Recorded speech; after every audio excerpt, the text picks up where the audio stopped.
Do you want to experience what first contact with alien life would actually be like? Do you want to fulfill your desire to hoard absolutely everything you come across? To live in a world where sticking yourself with random needles that you find is not only possible, it's advised. Risk of Rain 2 is a third-person roguelike with up to 4 players, and in my opinion, it's one of the best ones out there. Time after time I find myself coming back to this game to experience the dopamine rush it induces. There's something so satisfying about the game. The visuals, the sound effects and the excellent music induces something primal in my brain that I can't obtain elsewhere. The core of the game is simple. You have crash landed on a planet and you don't want to be there.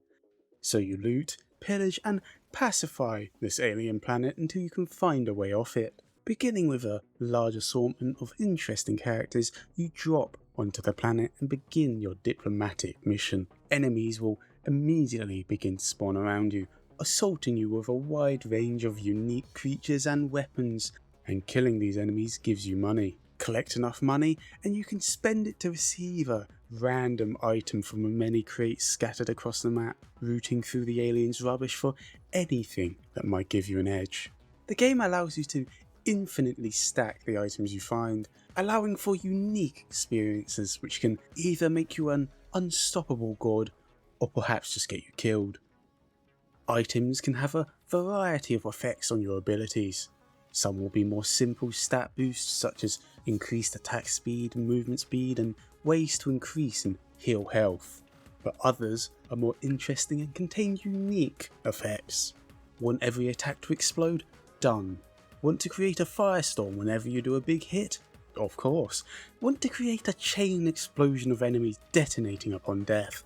That is easily achieved. And then when you remember that all of these items can be stacked to improve their damage and chance of triggering, things can get very interesting indeed, and very challenging to remain conscious throughout. With your character appropriately equipped, you can proceed onto the next area, but to do this, a boss needs to be fought. You do this by approaching and activating a platform. A random boss is spawned with unique abilities and mechanics. These bosses can range from an casual, easy experience to hell on earth, and you must defeat this boss and wait for the platform to charge.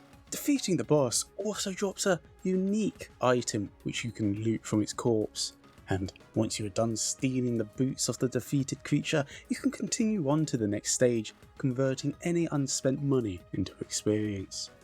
Experience which is used to increase your level, which in turn increases your maximum health, your regeneration and damage, all vital for your continued survival. Upon arrival on the next stage, you will continue the pattern of killing enemies, opening chests, obtaining items and fighting bosses.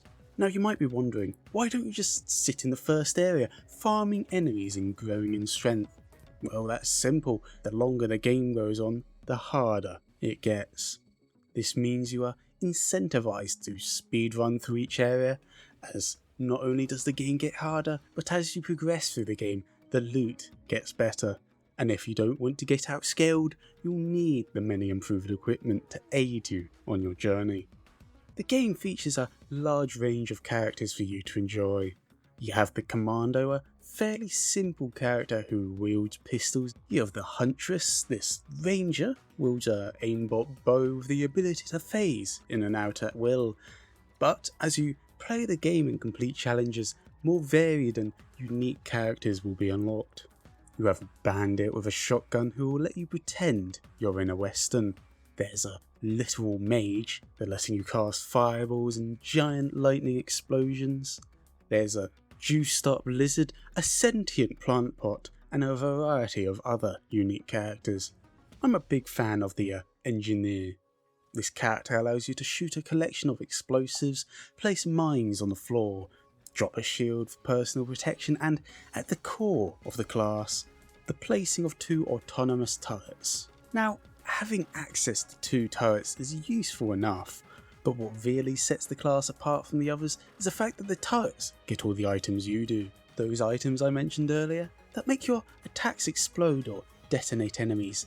Now your turret gets access to them as well. This allows for some absolutely broken combos, allowing your turret to become a literal god of death as they unleash a massive amount of damage to all things that come into contact with it, and all the while you just sit there, slowly getting healed by definitely not addictive mushrooms, as even the toughest bosses get put down by the might of industry. Now some might call it easy, but I call it a skill issue.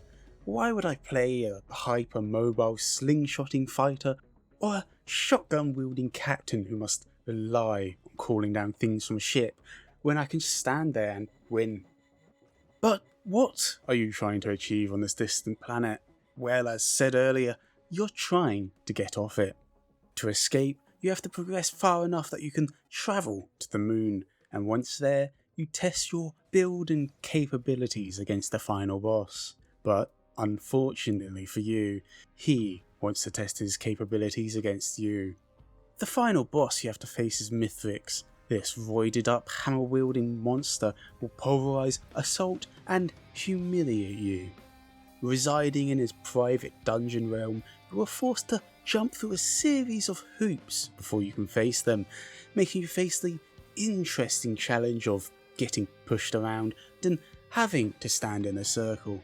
Truly, he is a tactical genius. And when you do finally face him, he of course does not fight fair, both summoning his minions to irritate you and then stealing all the hard-earned items you justly took from the inhabitants.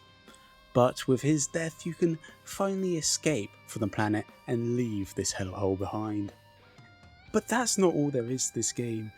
There are a number of secrets and challenges that you can just stumble across as you explore the planet. Want to better equip yourself to battle Mithrix? Equip yourself with the ability to summon a gold hoarding golem by fighting Aurelianite, destroying his carefully placed shrines and ruining all his hard work for your own gain. There's an entire void-shrouded world deep below a bazaar, offering new forms of punishment as you are slowly cooked alive, all the while you have to battle enemies and jump through the many hoops to survive. You can also challenge yourself to a number of trials for artifacts. These offer unique situations that you must face, and in return you get access to unique modifiers that alter your experience. And of course, there are a number of challenges and secrets to unlock new characters and equipment, making each run feel new as you get to play around with exciting new abilities. And if none of these options interest you and Mithrix is far too intimidating, you can simply remove yourself from existence, leaving absolutely no trace behind. Multiplayer allows you to synergize and combo with your friends to tackle even greater challenges, allowing you to test the absolute skill you all hold. Oh fuck. Oh fuck, I'm dead. Spawn rates are increased and chests are more expensive, but it offers the unique benefit of having bosses drop multiple items which would normally be shared between the players, but of course you will accidentally pick them up and plead innocence when challenged. Now you might be thinking that despite the increased difficulty, multiplayer must be a considerably easier game, and on some level you would be correct.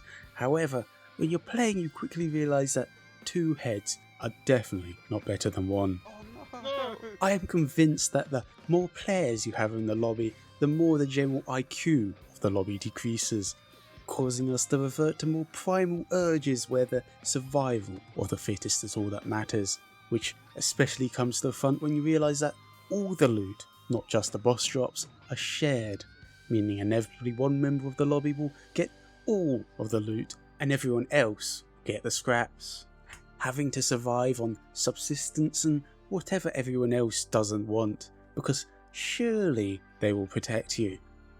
Risk of Rain 2 is great, and much like its predecessor, there is endless replayability, and with new updates and upcoming DLC, it is definitely worth giving a try. If you enjoy roguelikes, you'll feel right at home with this, and it will swiftly take over your life, learning the best combos and all the secrets, and then challenging yourself to get through each zone as quickly as possible or see how long you can survive will never not be fun. As always, thank you for watching. Like, subscribe, stare at me through an open window, whatever you want, it's always appreciated.